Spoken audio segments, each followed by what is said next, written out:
morning, but we had some urgent domestic business to address, partly arising from the news that Caribbean Airline pilots strike.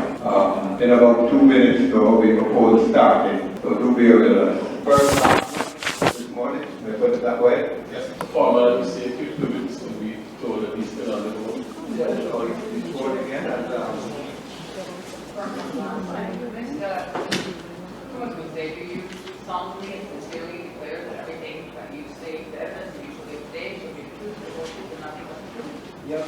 Paragraph 12 of your written statement, you stated that in the repression directed against the WPA, 2 of its members were being coma on November 18, 1979, Georgetown, Edward Dublin, February 1980, in Oxide, community of Linden, were killed by police. Many party members and supporters were also arrested and put on various trumped-up charges, including treason. You remember that? Yes, sir. Now, at that time, you would have known, meaning 1979-80, Donald Rodney. Yes. He was not, at that time, as far as you were aware, an active member of the WPA. No. But he was the brother of Dr. Walter Rodney. Yes. And therefore, you would not be surprised. You have said here there were trumped-up charges brought against various members of the WPA. You would not be surprised if that would have extended to Donald Rodney. Not surprised at all. Because that would have stemmed from his relation, firstly, with the late Dr. Rodney. Yes. And the fact that at the moment, meaning the critical time, the 13th of June 1980, he was really the only eyewitness. Yes. Yes. Yes. And when we say eyewitness, we mean to the minds of the late Dr. Rodney. Yes. You will agree with me then that his position, being the lone eyewitness, that may have thrown what we call in Trinidad a spoke in the wheel of the state. Yes. And it would be necessary to get to him by various means. Yes. And one of those means, you would agree with me, could be a trumped-up charge. Yes. You know that he was actually charged. Yes. And would you not agree with me?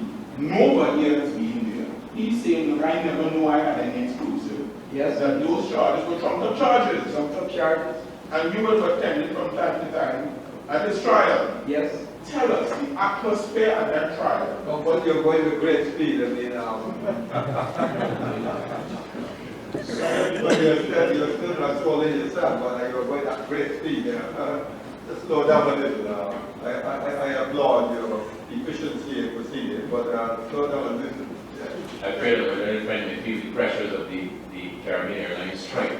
Does not want to put himself at peril. Thanks for the efficiency with which he's moving. I was sure that we'd get you. Chairman, I thought I was doing a cameo. So let me slow down because I want to go back to that period. So we're talking about the 1980 period, yes? Yes. And you would agree with me that you would have attended part of the trial, you and the UC COI would have attended the trial of Donald Rodney from time to time. Yes. I want to be neutral and not put words in your mouth.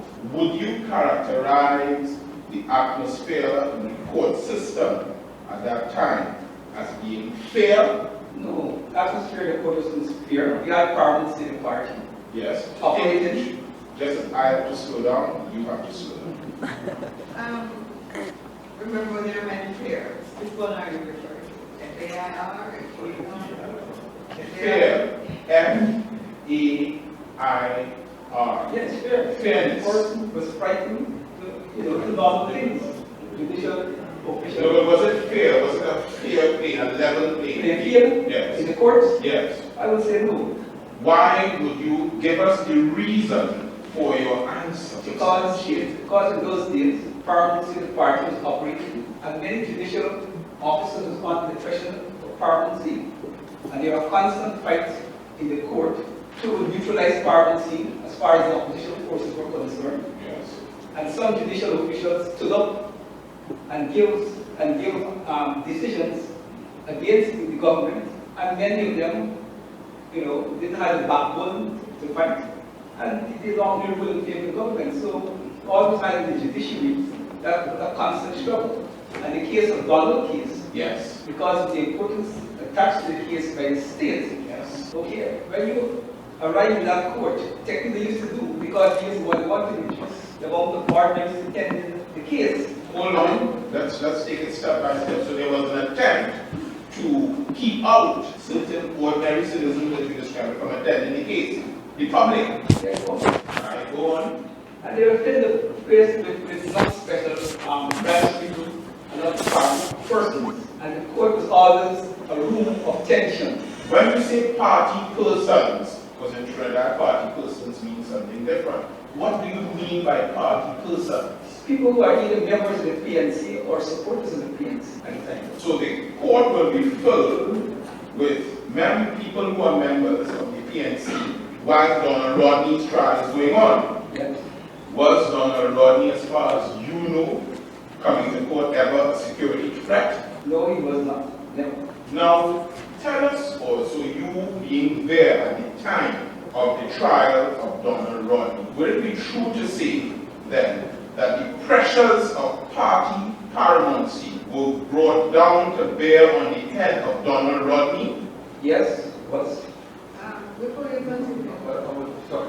No, I Chairman. would want to know what it means by that. I will. And you're free to put leading questions in the word, but speak to what it means by that. Could you explain that when you said yes, what do you mean by the pressures of party paramountcy was brought down? Because clearly the Burnham regime wanted a conviction to justify that their version of the events was, and by the event I mean the assassination of Walter Rodney, they wanted their version of the events that prevailed in the court that they could use for propaganda purposes. And they put a lot of pressure. That's my judgment was brought on that court to give them a verdict that they would like to have. He still hasn't told us what the pressures were. What were the pressures? Well, it is hard for me to identify them one by one in that way. It's a question of judgment. Let me see if I can help you. You would agree with me that the only account they would have had of that event was Donald Rodney, yes? Yes. Would you say that one of the first pressures would be the pressure to actually bring that charge in the first place? Yes. Would you then say that one of the pressures would also be in some way to ensure that the court was in a way not as fair as it ought to be to Donald Rodney? Yes.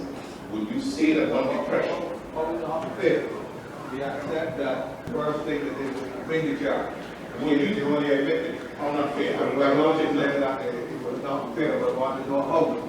Would you say that your how not fair would be the verdict that it came to with respect to Donald? Yes.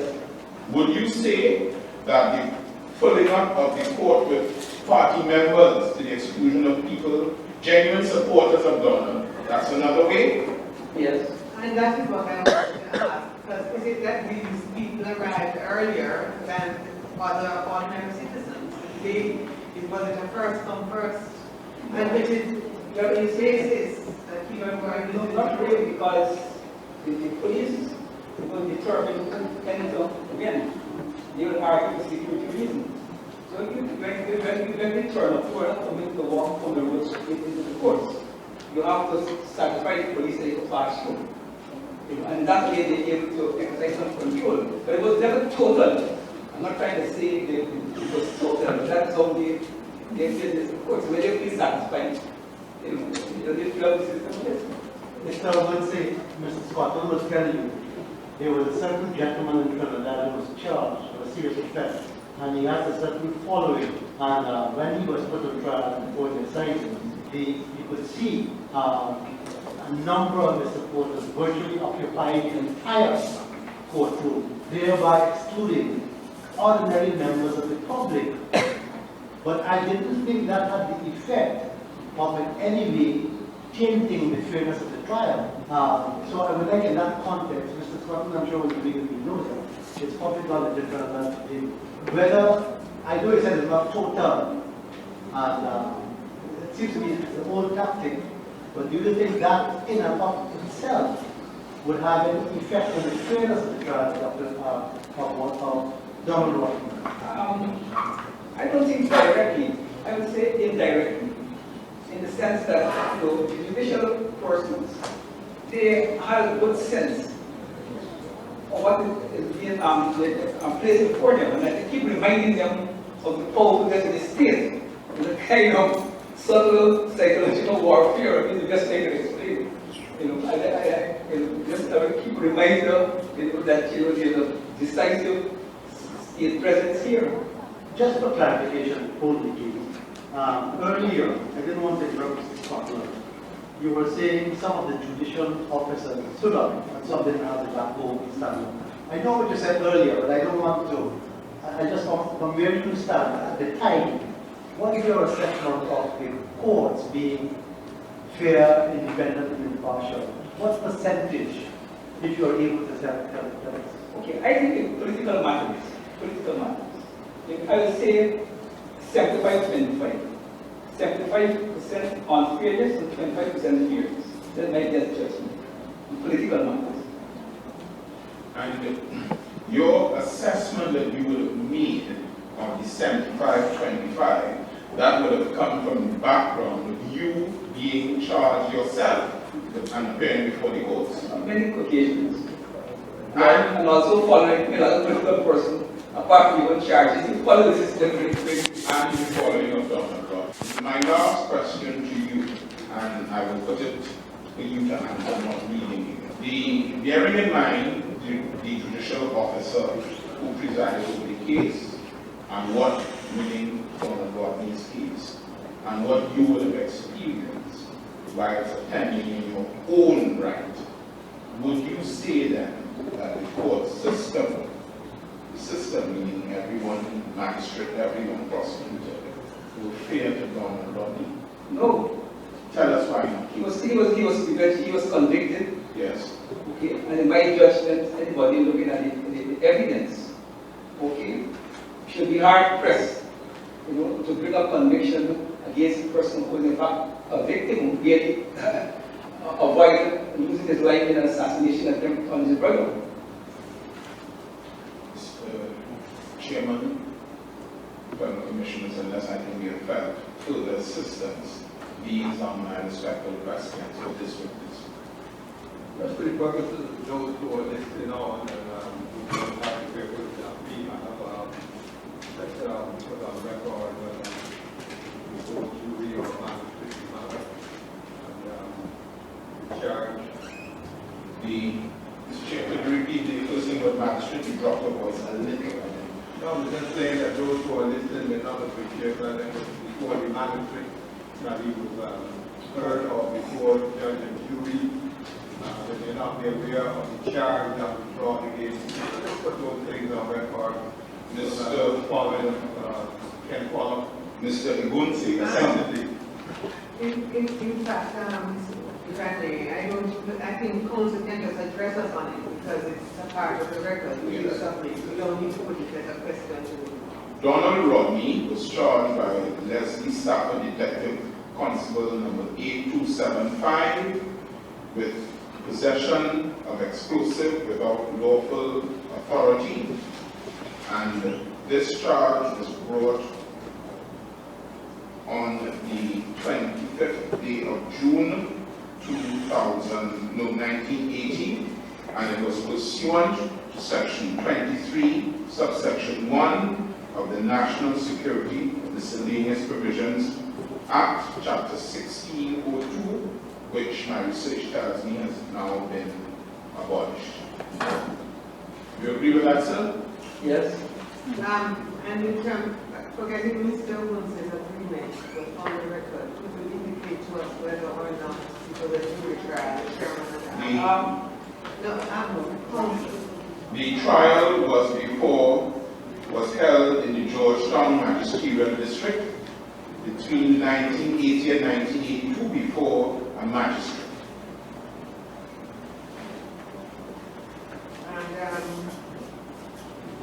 What we call a hybrid offense. It was a hybrid offense, and it could be tried before it was proceeded with summarily before judge and jury. before the magistrate instead of a judge and jury. I think that he was not elected too. No, it was, the magistrate came to the decision based on the assessment of the facts before her. And at the time, the penalty, if he had gone before a jury, was life. The penalty before the magistrate was 3 years. On the record, was there any objection to a trial by magistrate only? On the record, I see no objection on the record. Or was that any ground of appeal? Was an appeal filed? You could just finish. An appeal was filed upon conviction, and this appeal was filed on 13th day of February 1988. And on the appeal, there were 4 grounds of appeal, being the decision was unreasonable and cannot be supported, having regard to the evidence in that there was no evidence that the defendant was in possession of explosives. There was no evidence that the defendant actually knew or ought to have known the parcel held temporarily was an explosive device. Ground 2, the decision was erroneous in a point of law, as the magistrate appeared to interpret section 23(1) of the National Security Act as placing no duty on the prosecution to establish a prima facie case. 3, the judgment was such that the magistrate, viewing the circumstances, reasonably could not properly have so decided. And 4, the sentence was unduly severe. 4 grounds. So it appears then that in addition to having been made into what has been described as a hybrid offense, the burden of proof was shifted onto the defendant, because that is the complaint anyway. Yes. Which is contrary to the basic principle of presumption of innocence. That is indeed my understanding of it, Madam Commissioner. But as a matter of law, there are circumstances in which you are allowed by law, despite constitutional protections or even within the constitutional protections, to reverse the burden of proof. To reverse the burden of proof, but then when it's reversed, Madam Chair, it will be beyond the bounds of probability. The state court is carrying the burden of beyond reasonable doubt. That is my respectful understanding. May I also, for the record, say that Donald Rodney was sentenced to 18 months imprisonment. Has he ever served a sentence? No, sir, he has not. I will only ask you for the record. Yes, please.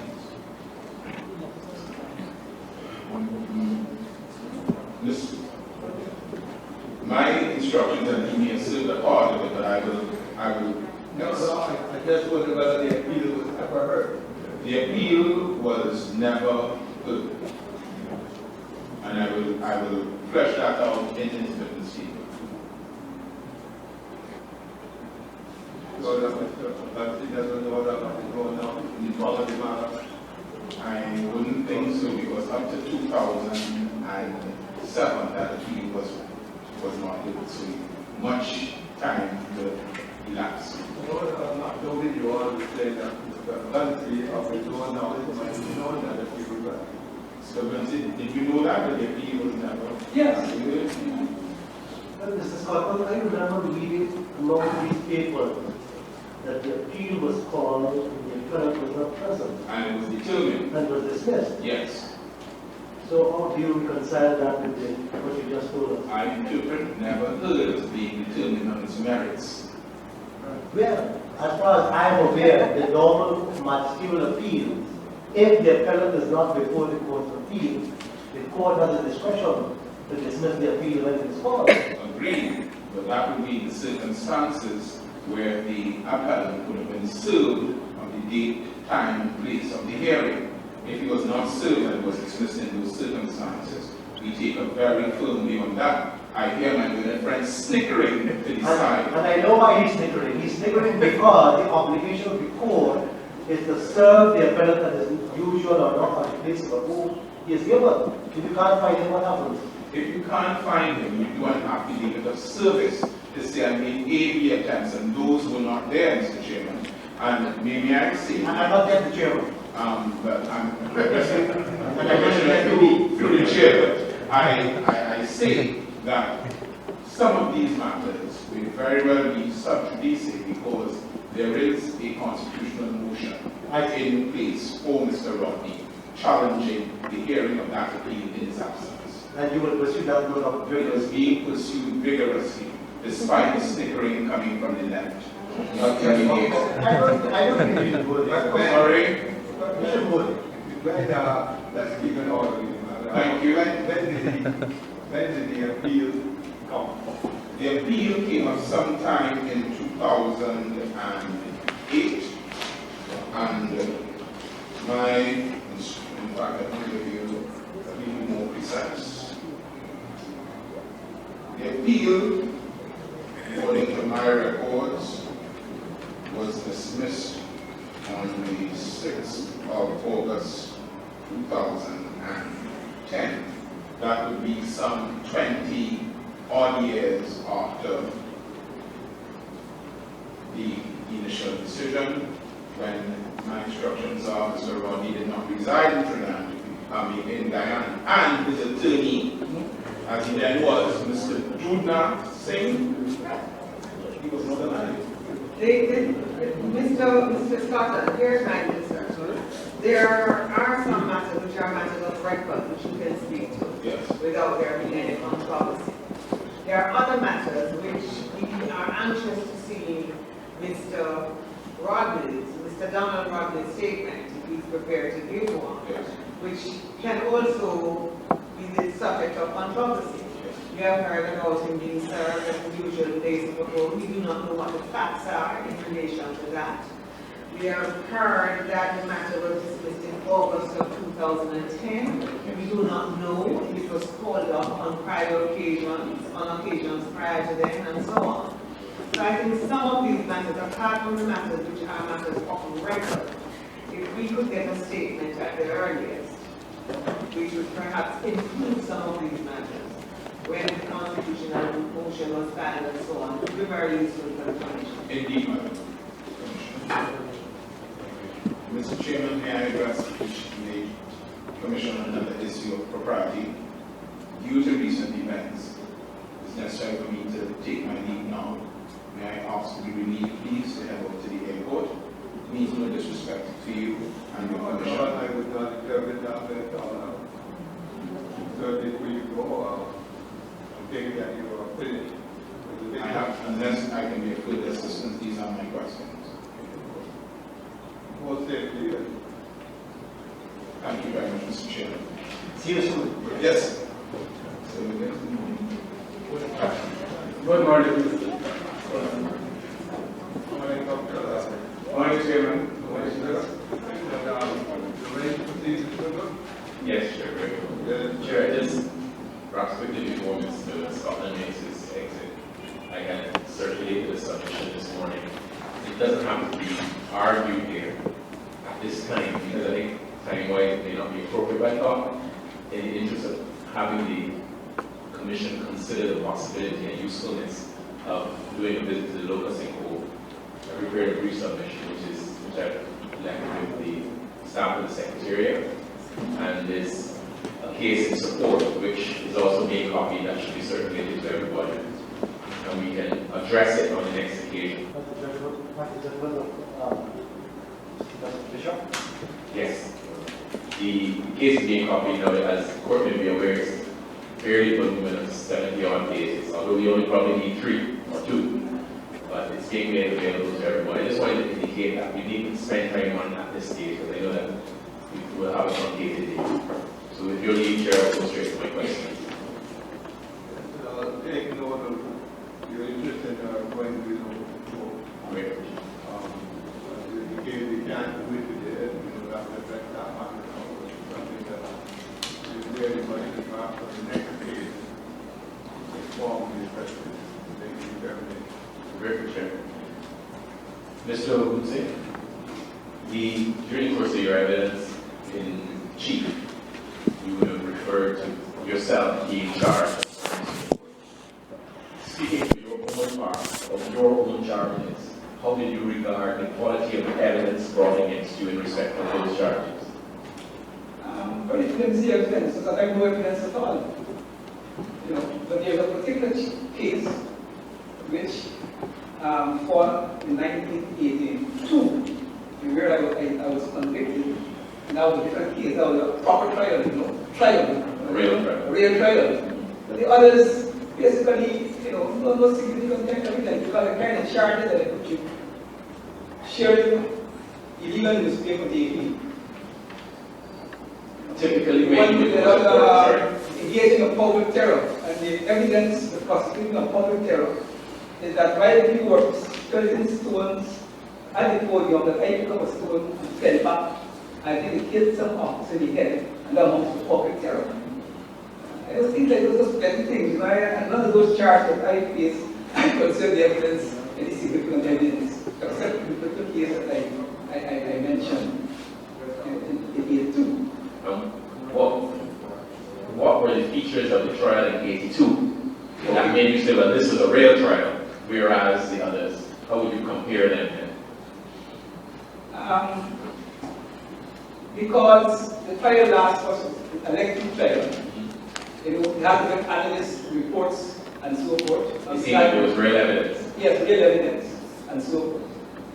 And I don't know if we could discuss it, but I don't know if you want to start and discuss the case. I don't mind It's not discussing the substance. I really wanted to know, if by way of comparison, why you say, well, that was a trial, a real trial. I know if you could use the term fair trial. I think the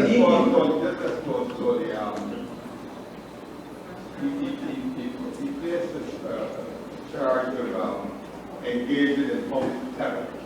When was that? In 1982, correct? No, that was a verdict even before what came back in the mobilization, protesting the banning of what Roti. That would be in 1974 or 74. You were convicted of that? Yes, I refused to pay the fine to this day.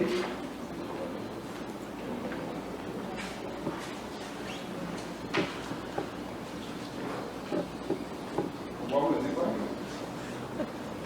I think it was a kind of, it wasn't jail sentence, it was a monetary pension as far as I remember.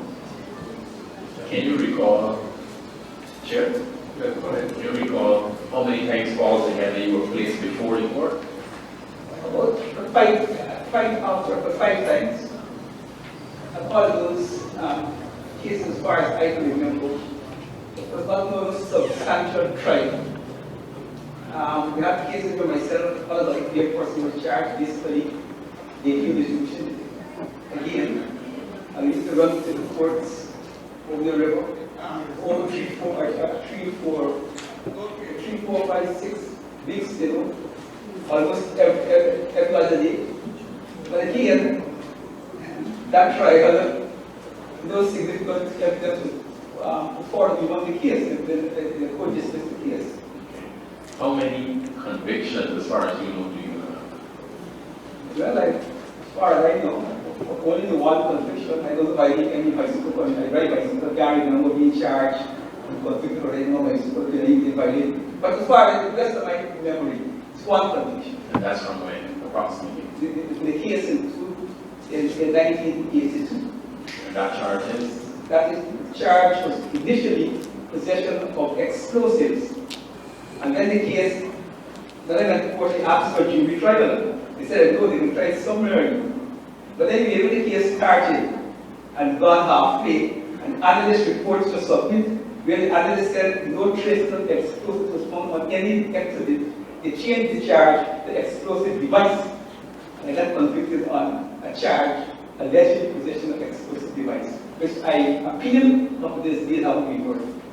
And you, as far as you're aware, you remain at the same address for service to facilitate that? Yes, of course, you find me easy in market, police station next to me. And he just a airport to find anything, you know to know. And you did everything that was required of you by law, as far as you're aware, to put Yes. forward your appeal? Yes, my lawyers did everything that was necessary. But the same apply in relation to the crime. Nobody has come to you in relation to the matter for which you ordered to pay a fine. You survived all these years without paying that fine. I'm going to tell you why. You see, you got to understand the Burn regime. Burn was not interested in having political prisoners, so the world could look at his governance, and he knew that I won't pay the fine. You got up to the camp streets. I can pay it. And I think you work it out very well. I don't work with the one saying you pay the fine. And if I decided to put the AG, I like the board, I was very careful. They didn't want to push it to people and wrong. I'm really going to find it. You know, you want it. I think that's basically the guide board is repression against us. So you have given the reason why you believe you were not pursued. But what is the fact is that everyone knew where to find you, including the police, but no steps were taken to enforce the court's order for you to pay a fine. But if you are ordered to pay a fine, it means you have been convicted and you are ordered to pay a fine. So in fact, there was more than one conviction. You have to attack it. Thank you. And normally, and I'm telling you it happened in this case, when you're ordered to pay a fine, the court says that in the alternative, if you did not pay the fine, you should serve a term of imprisonment. I think that's something I thought about. But you repeat that there was no attempt to enforce that court's order. Thank you. But that would be the responsibility of the court clerk to draw that to the attention of the management, but after that, this fight is not being paid within the time indicated. But I'll tell you something. Gordon is very particular with your repression. Gordon, No, but you so I don't think that Gordon will know that I will pay the fine. Gordon will very well I will pay the fine because he didn't have enough justice. But you're putting that responsibility on the brother. I'm not putting responsibility on Mr. Gordon. I'm saying he was so vigilant in his business that he would have knew he would have paid attention to whether he or not pay the fine. Then my judgment, I think Gordon knew very well that I paid the fine. And he also knew that I didn't have to effect the case. I think he could be good enough to know that too. When you say you knew you could not, what was your interaction and knowledge of Burnham and him of you as far as you're aware? Well, me and Burnham had very little personal interaction. We had political interaction. You know, he made, cross the stores in Kitty Market, he shared the hampers and stuff. And he knew me politically, he knew me very well, but we had no personal, like how I had Dr. Japan and Koyana and Rodney and so. We had no that personal. He knew me good enough. You see, Mr. Munson, what I was trying to do is to disaggregate the facts, which are, cannot be challenged, from your own views as to what caused the facts to occur or not to occur. And you have explained that. So we know that as a matter of fact, no clerk, the magistrate, no police tried to enforce the order. And you are of a particular view as to the reason why this occurred.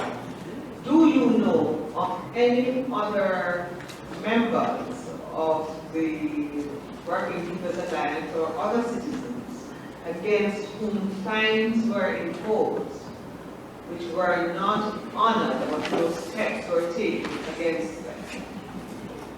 I can't recall right away. I can't recall it. And you don't implement that with the efficiency of the court system. Not with Burnham. Not with Burnham political matters. Not with Burnham. Sure. Let me offer information. After I was charged in the Camp Street jail, my cousin came to visit me at the prison. He used to work in a government agency. As soon as he go into out to work the next morning, the phone call. First I get 5 minutes to Burnham. I've seen him in the prison. The next day he was locked up. And it's only after Burnham died and how he came to the presidency. The next day was knocked off. Knocked off. Fire.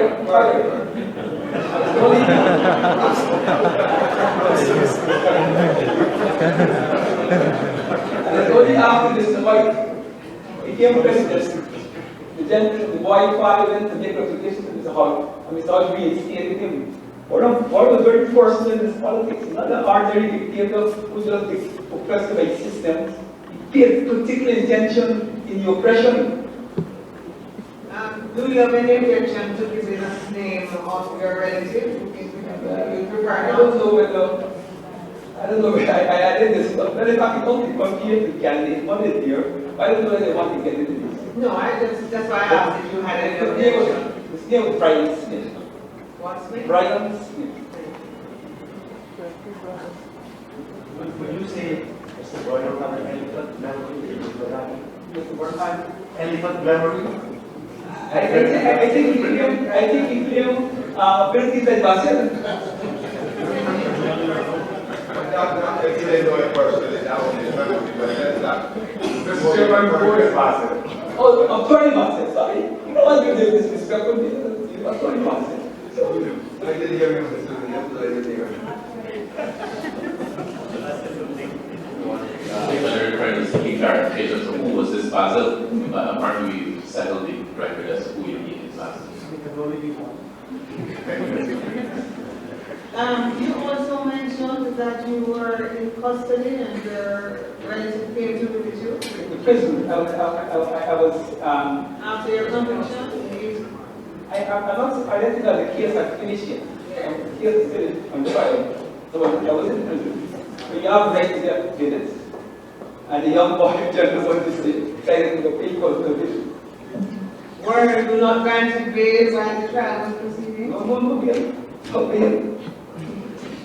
But you were granted bail pending your appeal until your appeal was heard? No, I served the sentence in jail. I served the sentence, so the question of bail after the If indeed you spent the time, remember that, if I'm following you carefully, you were fined. that time I was jail, 3 years sentence. 3 years No, sentence. not one time you were fined, the alternative was not paying the fine. We're talking about two convictions. This is a 3 year sentence. You served the sentence without your appeal? Yes. Thank you.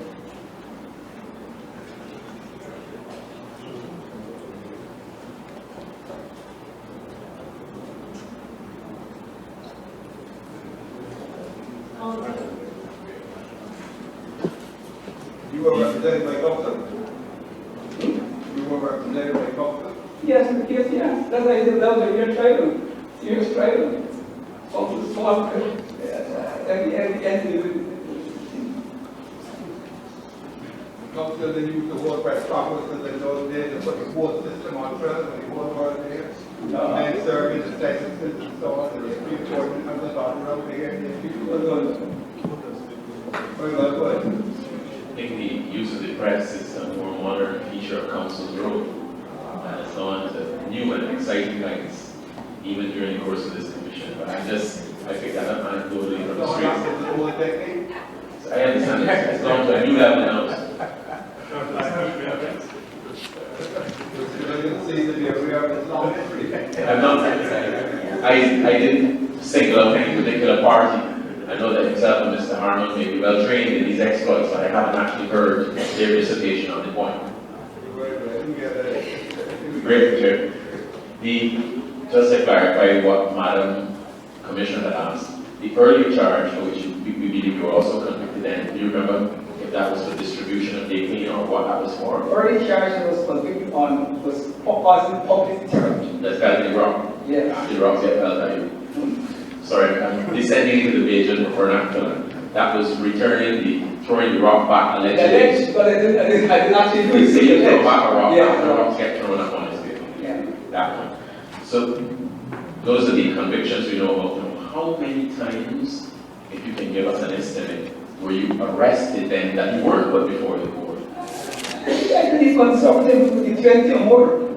But I'm not a person who keeps, Record of these I think things. very- Also, are you suggesting then that it was so commonplace to be arrested that it was a point at which you may have lost a legitimate count of how many times you have been? Yeah. I think you meant a total count, not a legitimate count. Total unlegitimate. You mean the 20, not legitimate? Well, he said that's an estimate because he can't really give any indication because he doesn't keep a record. That's a conservative Estimate. estimate. Guided. For the purposes of Burnham, as we call it, or for the regime, the courts were functioning all through this period between 78 through to 81. The courts were functioning whether they were being fair persons or not. They were up and running. Yeah, they were front functioning. As was the police force. Yes. That's my body, Madam Chair. Thank you. Well, I'm under no constraints of travel at this stage. Those are my questions. Yes, thank you very much, Mr. President. Who votes next? I have two questions, Mr. Chairman. Yes, Mr. Clark? Hi, good morning, Mr. President. Brian Clark of the Office of Guidance Trade Union of Commerce. My commissioner just asked you why you didn't pay your fine, and their response was, could you repeat that? Why you didn't pay the fine? I didn't pay the fine tax. It was an act of civil disobedience against the oppressive regime. And you said Burnham's response was, Could you just pause for it? sure.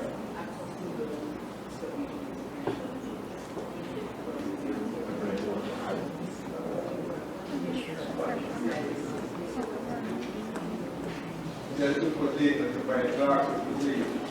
So your last response was several. It was an act of civil disobedience against an oppressive regime. And you said that you felt there would be no consequences of this. Is that correct? I felt something, I'm losing the energy. I felt something in love again. There would be no consequences from Burnham. That was your response. Is that correct? No, I'm not saying so. I was prepared for whatever consequences Burnham wished to implement. That was the choice, yes. A few moments ago, you said that he wouldn't have taken you too many political prisoners.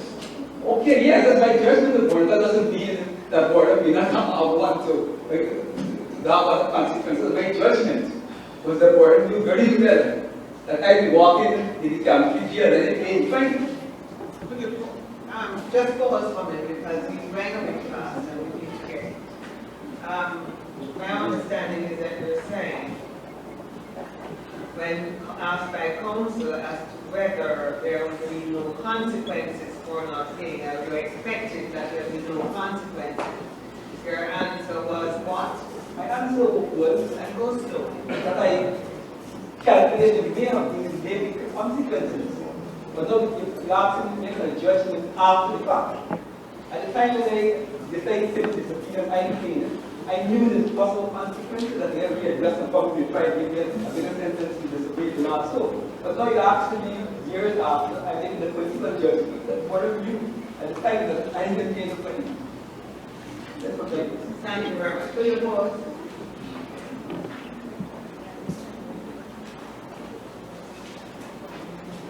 Go ahead, Mr. Clark. You said it was an after the fact assumption, deduction rather. Well, I've now asked the question, and asked the question years after the fact, and now I've given the answer. I wasn't asked the fact 20 years ago. But you're asking now, and that's your response. Yes, that's my response. So I'm asking you right now, if you believe that this was a tactic by Burnham not to have too many political prisoners at the time, why would he martyr Dr. Rodney? Why did you want, why would he? Martyr Dr. Rodney. I'm asking you that now, not 20 Okay, years ago. it's simple. And Mr. Could you slowly for us so that we can get it? Thank you. By Martin Dr. Rodney, I assume you reported the assassination of one. Am I correct? Yes. Okay. Yes. The reason why, and this is my best political judgment, Burnham had calculated that Walter Rodney was a political threat for the anti-WP, and I'm being careful because the PNC are propaganda which carry that Walter is the problem, what is the problem? Because Walter Rodney and the WP pose a real political threat to his own power. Yeah. And he, Burnham, in my judgment, the pressure he had him under, he cracked under the pressure. The war on nerves, he didn't have the nerves to hold his hand on political debts. Because you see,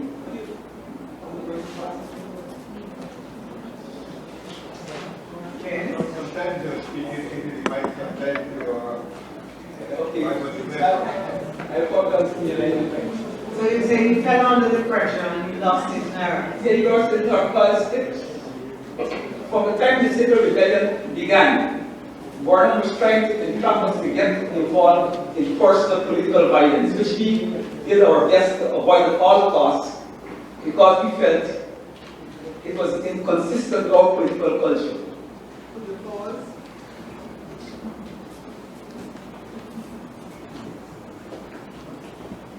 Mr. Chairman, I think we spent a lot of time with this witness going into Mr. Gordon's mind, President Gordon's mind. I'm not sure why he's reporting it was Gordon and not President Gordon. But my respectfully refer the Commission to the notes of the 29th of May, page 76.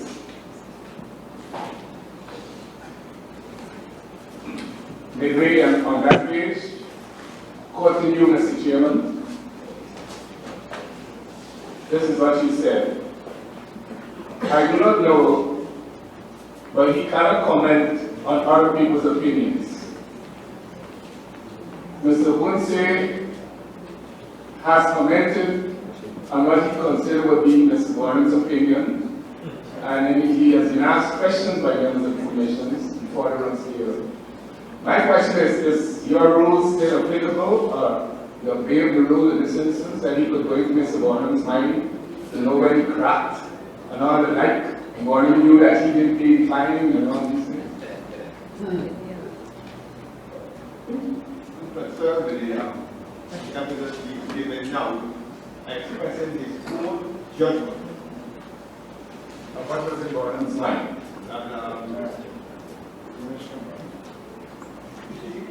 And one of the terms of the inquiry is not to do with who is responsible for all these deaths that anyone. He is given a judgment as to who was behind it. I don't know that I can object to that. So I It's would say, his judgment.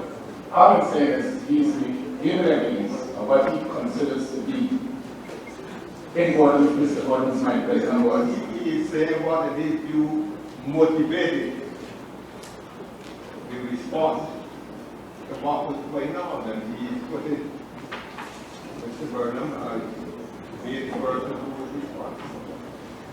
That's the theory, long abroad, reflected in several places and several pieces of literature, and he's testifying in that regard. It will be passed at the end of the term what may be the top term, but that is his evidence. I just thought I would bring what is ruled already up to your attention. No, but I think they're two different things you're talking about. Mr. Bansky, please proceed. Yes. And I think it reached the point in Gordon's judgment that he had to make a judgment whether to stop the WPA now or to allow the WPA to continue and keep Gordon lose power.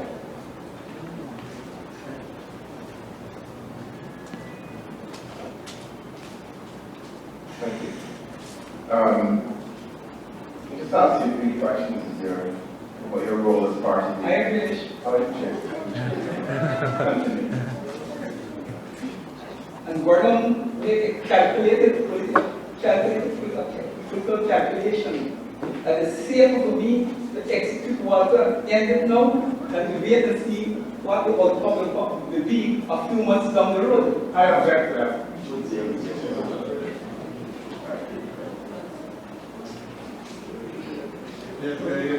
Yes, sir. Relying on your ruling, to which I respond to earlier, against getting into Mr. Gordon's mind. He is in no position to say that Gordon made decisions to get to this branch. I don't know what is happening. We can't rule one day for one thing and then the next day we disregard it. I think it is quite proper for him to express the judgment. He was a participant observer of what was going on. He was an activist. He was also an observer. Mr. Chairman, I'm going on your ruling that a witness cannot go into another person's mind and suggest what he was thinking or what was his opinion. That's your ruling. Are you moving, reciting from that ruling, Mr. Chairman? Whether you were correctly indicated by you. I just read to you, sir. No, but I would have to go back to content of that. But I'm not after that, no, stop before me. I am ruling now that he is entitled to express that because what may be attached to him will determine it. I would just like to add that the Commission has been careful in that regard because even earlier, when the witness gave his views, we were careful to separate his views from the basis on which he came to those views. If you will recall the question which came from one of the commissioners, in order to separate the subjective views from the facts. So it is again not fair to say that the commissioners have been soliciting since morning people's opinion. We have been separating it. The question posed by Mr. Brian Clark was, if Prime Minister Barnum was not interested in political prisoners, why would he martyr broadly? So that's the question that was posed, and that's the question which the witness is answering. And the commissioners will have to see what is the factual basis on which the witness makes those judgments at the end of the day. I think that is enough for my answer to that particular question. Thank you. You said you were part of the Security Council of the WPA, is that correct? Security Committee. Security Committee, is that an official name or is that what you call it? Well, I don't know whether you call it official or unofficial. It's a reality, and that's what we call it, or sometimes you call it a small committee. And you operate on a need-to-know basis, Yeah. is that correct? Only if you need to know something would you know it. So, could you answer this question? Why would Mr. Gates know that the WPA was collecting arms, especially the fact that he had just recruited him from the Ghana Police Force? Mr. Gates got to answer that question himself. I cannot Shortly before you're asked to answer the question, Mr. That is what I think I ruled out earlier. He would know what was in Mr. Gates' mind. No, I'm not asking for you to know what Mr. Gates is. I'm asking as part of, I'm asking as part of the security committee. And this is how they structure their security task in when they're dealing with different activities. And I want to know why would Mr. Gates specifically be responsible for holding on to this ammunition? Is that like... I really can't get with your counsel. What was your role in the security committee exactly? Whose role? Your role. I was responsible for the party cells, both the covert cells in Georgetown. Myself and Walter shared responsibility for that part of the security committee's business. Did you own a pistol? Did you own any firearms or any arms or ammunition yourself personally? Did you hold any? No, never owned any. No weapons? No, never owned any.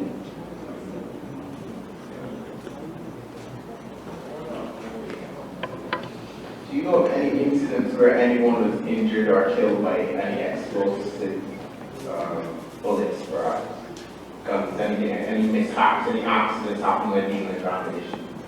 Where? In the world? I'm not so sure because you got to be more.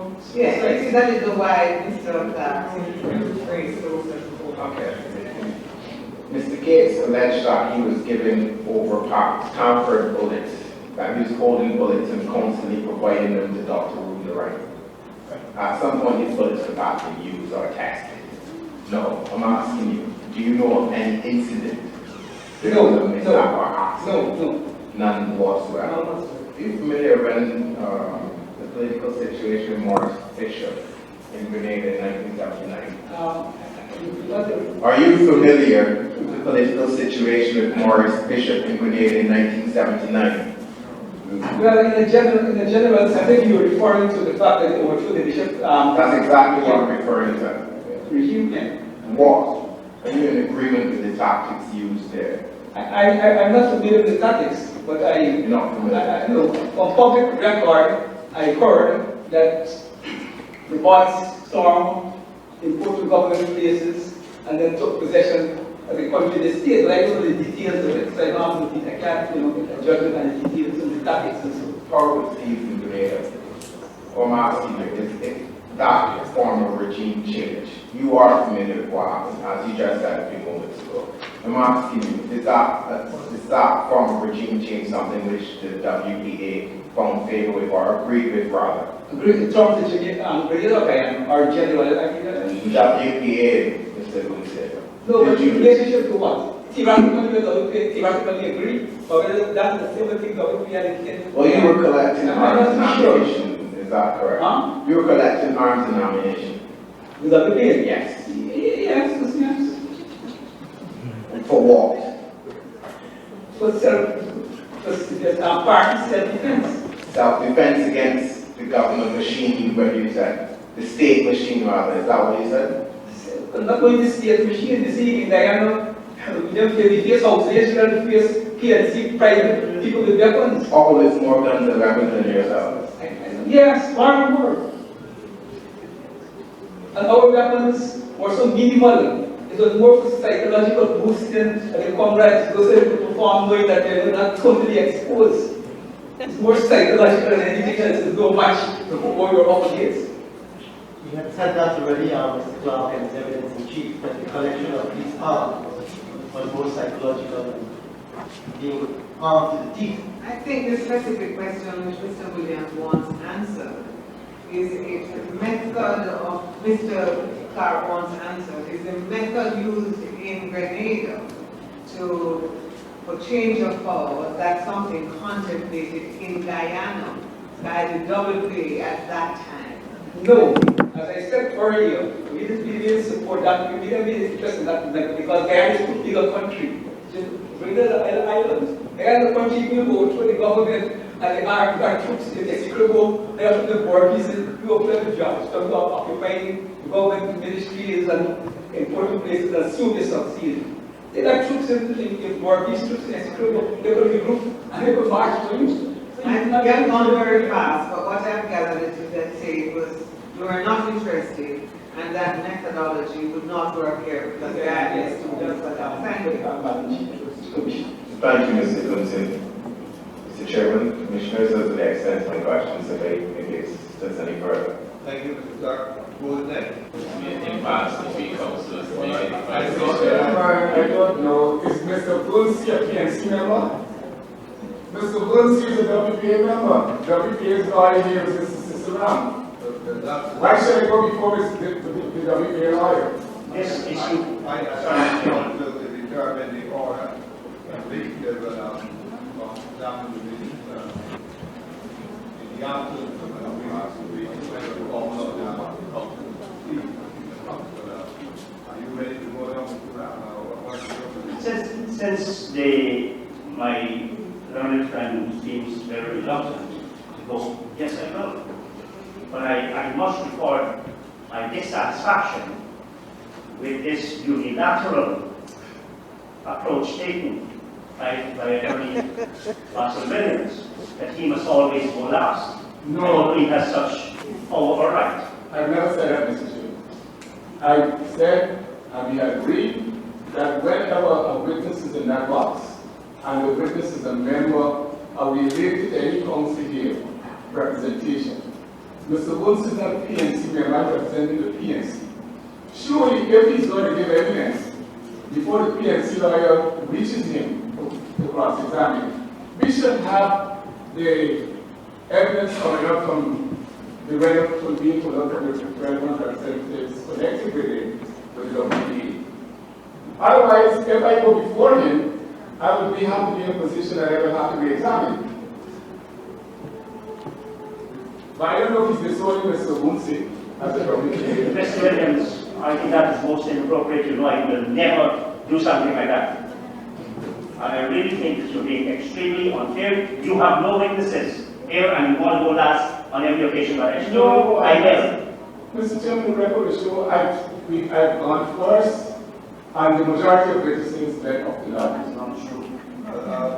I know you did go for some cases, but I'm not sure that On most of the witnesses. majority of cases, but Mr. Chairman, one observance, Mr. Lynch, you do not propose to lead any legislation, you don't propose to lead anything. You're not offering anything. Can you maintain the position why it lasts? Only with the WPA, if a witness is related to a WPA, the WPA or the family member of the Radley, I'm saying their lawyers should go first because don't forget he's being led by your counsel. So the lawyers representing the Radley family in the WPA really are there perhaps plug the cleanup that might be committed when your counsel examines. So we don't expect them to be along with him. I am the person who are they cross-examining the old witnesses? I am the person who has to cross-examine Mr. Urunsi. So I should have everything before me when I embark on my cross-examination. That's the point of it. Otherwise, you will have to ask leave to be examined. On a point of correction, you recall when Mr. Captain Mubarak testified. Yes. He had his counsel, Mr. Devendra Kisu, who led the chief. Yes. So it wasn't a commission counsel. So that we would expect in a normal course of things, if a witness has legal representation, that person leads that witness in chief. So I thought we said just now, our commission counsel would be one of the witnesses, even though that witness may have legal representation. No. Most of the witnesses that being led here for the family, for the WPA and the family, have not been led in chief by Mr. Pilgrim or Mr. Scotland or the governor or Mr. Ram. So the first one is the case of Mr. Mobile. And Mr. Biden is the first person he was personal lawyer and led it. But I say once the person is led by counsel. If he's a WPA member, the WPA lawyer merely is there to see if he could add to their case which might have been omitted. I understand what you're saying, but I seem to recall clearly some of the witnesses who are members of the WPAC, the party did not take a position that they will testify, but they are not stopping individuals' members from coming forward to testify. That's my recollection. Thus far, I don't know if that position has changed. That position has not changed, Commissioner. And that remains that way. But Mr. Ram, But I have- you did say you would start. I don't have no objections, yes. In the interest of efficiency, Let's go. and to help my colleague to prepare better, I advance that. Mr. Chairman, before I start, I would just like to report that I just want to say, Mr. Ram, this position of who goes last remains unsettled as far as we are concerned. So there is no settled order at this point, or reflect further on what has been said. But I'm happy that you are ready to proceed. Thank you, sir. To format all that you will say. But I will reflect on the transcript. Perhaps we may wish to begin on the next occasion, assuming that it becomes an issue. But for now, you go ahead. I'm happy that you have indicated that you're prepared to go ahead. Thank you, sir. I wanted to be the first person to cross-examine Mr. Rohi when he comes.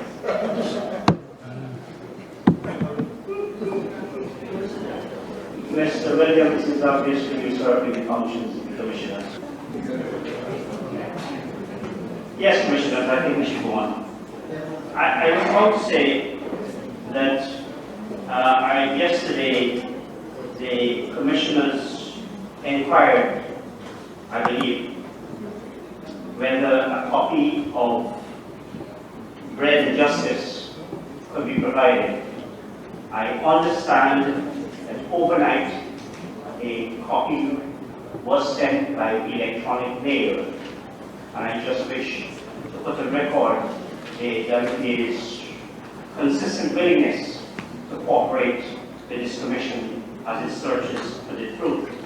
I would also like to commend this document. It's a great dissertation on the issue, not so much on bread and justice in the physical, tangible, day-to-day sense, but in a philosophical and ideological sense. And it's a measure of how seriously the WPA was interested in raising the level of debate and political culture in this country. It was a presentation to the Guyana Rotary Club. Give the date, please. It's very know people far away from citizenship in the commission. This is dated February 1976. It was actually published by the Working People's Alliance, then at 185 King Street. This is from Georgetown, and it's a presentation made by distinguished professor at Nowis of economics, Clive Thomas. I would also like to put on record in defense of our profession. Mr. Chairman, yesterday you were asking about pro bono service by lawyers. I think a couple of names were mentioned. It would be proper, and the WPA would like to record the tremendous service offered by attorneys at law Peter Britton, Odell Adams, David E. Carries, Miles Fitzpatrick, M.J. Stevenson, Benjamin Gibson, Cleveland Hamilton, Rudolph James, John Ryan Jr., Richard Small, Alan Alexander, R.M.E. Clark, I think Bobby Clark, he's going to involve with us, Morris Bishop, C.N.L. John, and Professor Harold Lutchman. We'd like to put our acknowledgement on record for those persons. Thank you, thank you. Did you say Mr. Tudal said he did offer services? Yes, he did, but that was mentioned yesterday. Yes.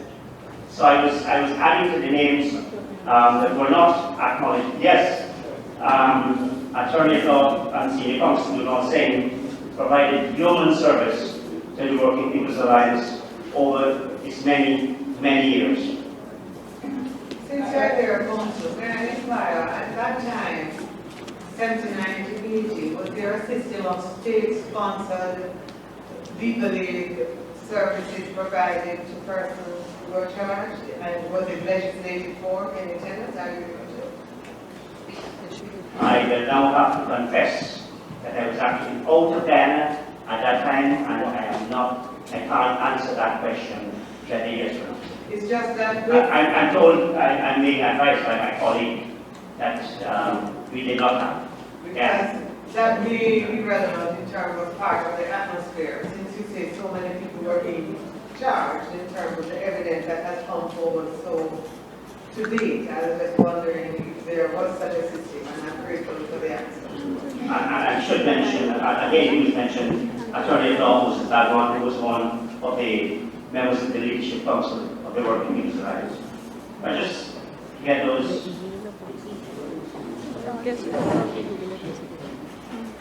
Mr. Ogunse.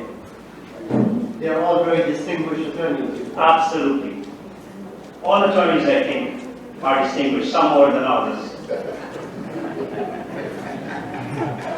Mr. Ogunse, Mr. Ayusi Koyana, a member of the collective leadership of the Working People's Alliance, told this commission that in formulating the policy of the party, the idea of violence was extremely remote. I would like you please to reconcile for this commission the statement by Mr. Koyana and your own testimony that the WPA was arming leaders of itself. The bottom piece is a little confusing, but I will try to do my best. Would you like to Not arming, the way this is being phrased does pose a little difficulty. So it's in pieces, you know, it's really the first part first. Then we go down, maybe it's easier for me. You choose how you would like to answer. Okay, I think, well, my understanding is correct. The executive of the WPA was very firm against the use of violence in the political engagement between ourselves and the regime as WPA. And in relation to... I finished it. Oh, I'm sorry.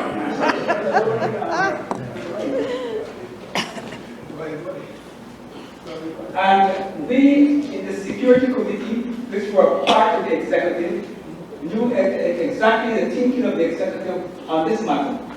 And have to coincide with our own strategy and tactics facing a regime that was armed to the teeth and compared to us. They could have wiped us out militarily in a twinkling of an eye. We were no match to them militarily. So faced with that objective reality, based on our own philosophical position, we ruled out WPA engaging in any violent attempt as WPA or to the regime of to bring about regime change.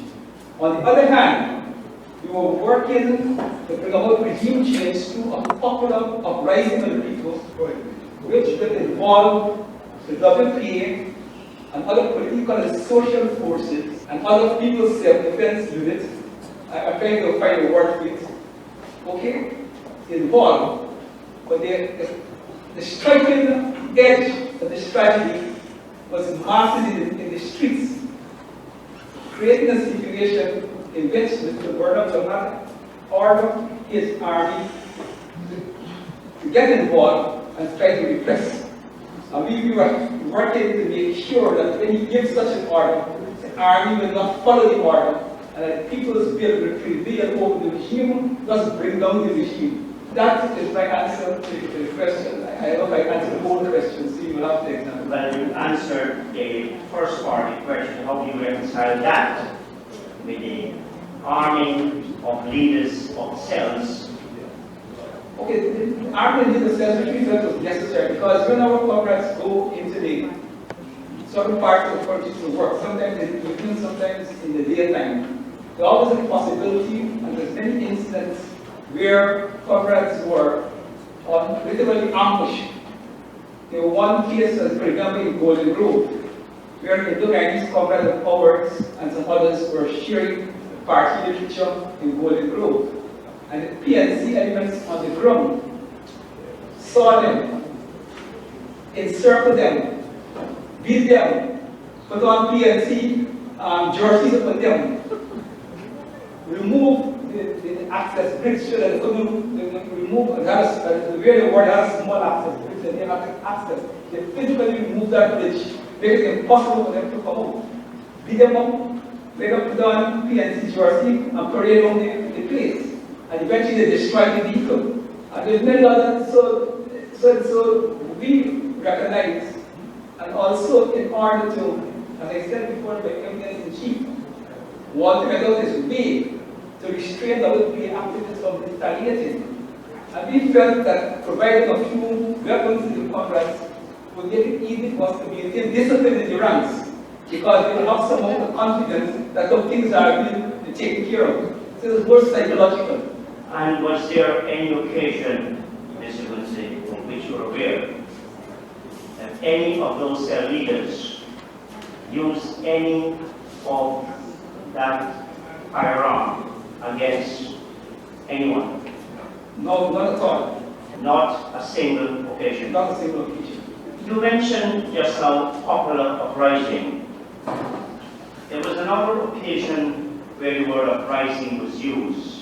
I think you may recall the Rukununi uprising. Is there any difference between the Rukununi uprising and the popular uprising that was being promoted by the Working People's Alliance? I can't remember the full details of the uprising, but I remember the uprising had an external element in it. I think it's Venezuelans who organized it. I don't know, I think it's a little family, some prominent family in the area, and they tried to secede. So it had an external element. So that uprising to me was totally different to our internal uprising. So that is the distinction I can remember and I wish to make. In your evidence, you spoke of Dr. Rodney's work among the working people of Ghana. Is that correct? Yeah. Are there any groups, Mr. Quincy, outside of the working people, such as the labor movement and the church, among which Dr. Rodney worked? I'm not so sure. If you want me to add groups, or you tell me that he worked there and you want to respond to that? I'm asking you to tell this commission whether there were any other groups, such as the labor movement and the church, among which Dr. Rodney worked in promoting the objectives of the Working People's Alliance? See, I think you covered all. You covered all. In that broader, thing you covered all. Okay, you can disaggregate your answer. I But let's talk about the church. Did Dr. Rodney do any work within and among church leaders? Walter Rodney had a distinction of being one of the few Marxists I know in the Caribbean who worked closely and was very respected by both the head of the Anglican Church and the Catholic Church in this country. He was very unique in that when people also worked even in the Caribbean Council of Churches, and that was one of the striking things I remember with Walter, Marxism. He embraced the church and he probably tried to convince the church that Marxism and religion is compatible, but he didn't work very closely with the head of those churches. He was highly respected.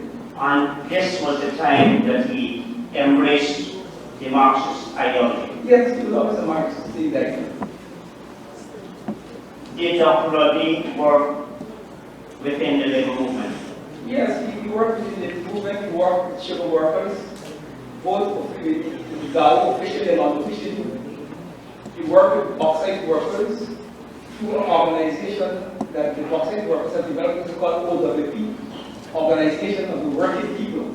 It was a very militant working class organization that developed out with the contradiction between the formal union and the workers and their interests. So Walter worked quite a lot with that group. And he was also in contact with CCW, as far as I'm aware. And yes, he worked with the trade union group. Was it routine for the security forces to carry out searches for arms and ammunition? Yes, it was very routine. And among which section of the population were those searches directed? Well, it all depends on which period. There was one time when a lot of the state attention was turned to the PPP, and it was conducted mainly in the sugar belt and the rural communities. But when the WPA came on the scene, the state violence were turned to WPA. We're talking about searches for arms and ammunition, so restrict yourself to that. Yes, instead of searching arms and ammunition. Yeah, there were times when the people that were subject to searches for arms and ammunition. But when the WPA came on the scene, we became the major target of the security forces in the attempt to find arms and ammunition. Counsel, if you would permit me, he said in response to you that it was routine to carry out these searches for arms and ammunition. But I'm not sure what he's characterizing as routine. Perhaps he could explain. Most grateful. Very often. It was something that occurred very often. Does it very often mean once a year or once a month?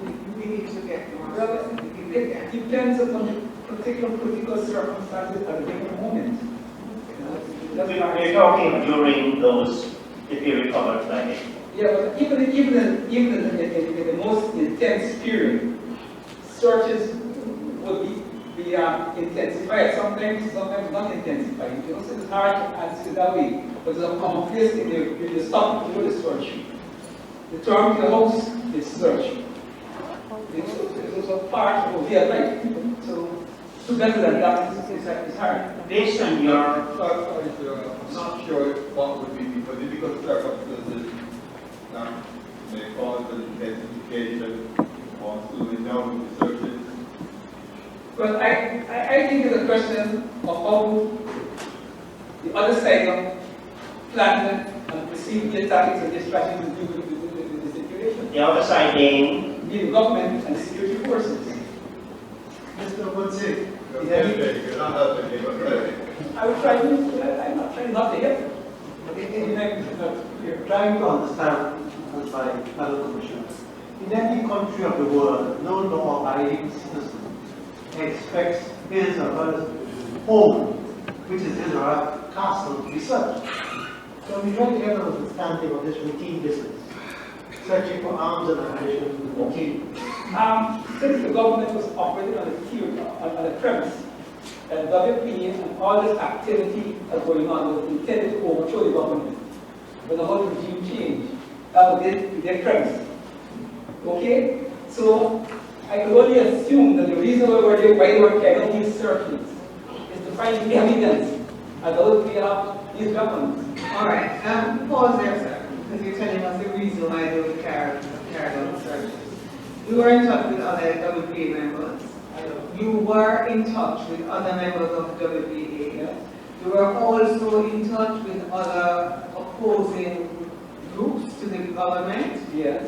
You attended the office of the WPA from time to time. Yes. As often, say in 1980, as once per what? How often would you attend the WPA meeting? Offices, sorry. Almost on a daily basis. I work, because I work myself, I work in markets. I work in the market up to midday.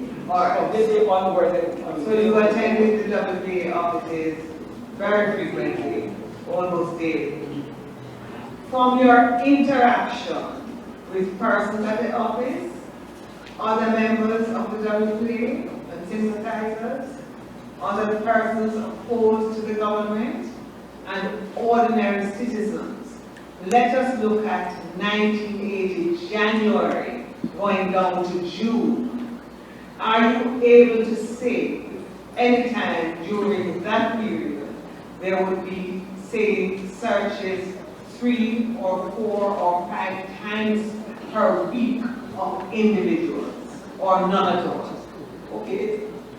Between 1995 will be a low period of reconnaissance in the country.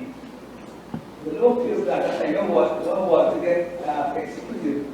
The activity in the country politically was at a very low level.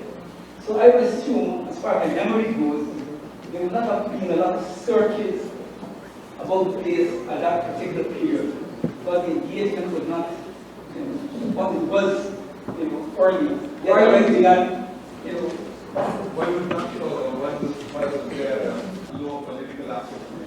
as I explained to you, that we recognizing a state of rebellion aroused in the people, great expectations in the people in the streets daily, that a dangerous political situation was developing because we were not prepared for that.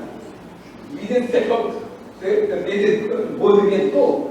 And we had to make a political judgment that if we continue President Warner last week, he may very well respond in a way, that could be very dangerous to us. So we have to make a political judgment that we have to make a tactical retreat, but it's still doing not appear to be retreating. Right. Did you distribute daily in those 6 months? Yes. You have to be a political business so. And when persons were distributing daily, as you have told us, happened on other occasions, were they stopped, searched, and or detained by the police? I'm still talking about January to June 1980. You see, a point that was reached in the country, we are going to give up on fighting WPA over literature. And, we had won the battle of the streets. So your short answer is during that time, there was nothing.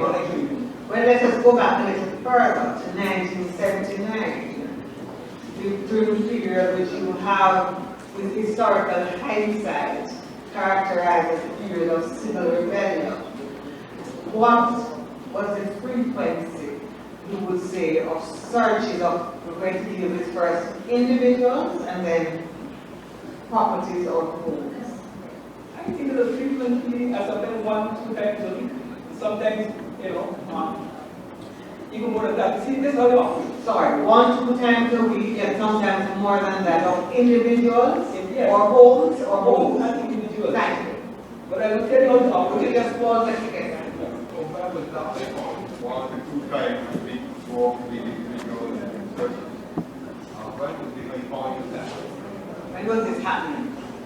I would say from days after the fire, okay, right up to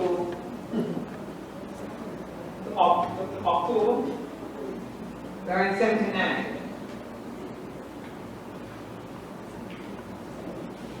This is how it operated, genuinely. That's why I said that a lot of the arrests was even not so much to get people in the lockup. It was to tax our resources. They were deciding a campaign, and they were raid 20 people homes or places in the double places. And if they don't see you here, if you're in their home, they finish you. Now get connection. They accept just specific information instead of coming to you with specific information. So that's how it operates. Sorry, Paul, you told us once or twice per week, but you just told us 20 people home. So this once or twice, sometimes the ones could be a series of searches. Yes. That's the ones you're talking about. And The WPA and its members of the leaders would have been aware that that was a usual tactic used by the state forces. And therefore, it would have been foolhardy for you all to have arms or ammunition or anything illegal. Around the place. Around the place. I have been honest with you. We had the few things that I tell you, but the student was that I write a bicycle. Surely I can ask the bicycle for sharing the money.